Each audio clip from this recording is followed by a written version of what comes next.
ऊंची ऊंची मालिया डगमग कराई गे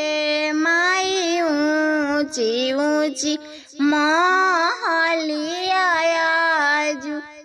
डगमग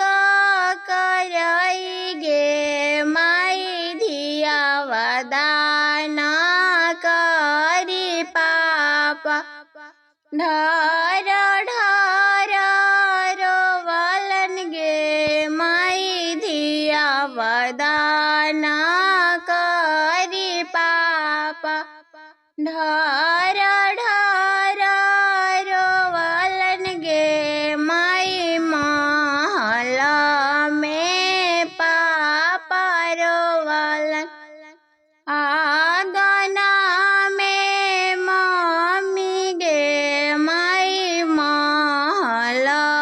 में पापा रोवलन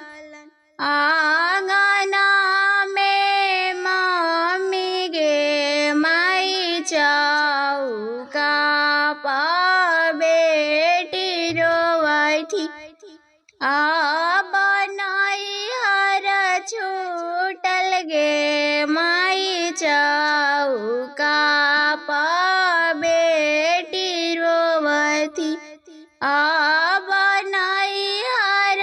छूटल गे माई डोलिया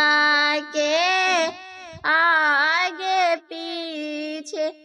भैया समझावे गे माई डोलिया के आगे पाछे भैया समझावे गे माई फिर से लावटबू बहिनी पापा दरबार गे माई फिर से लावटबू बहिनी चाचा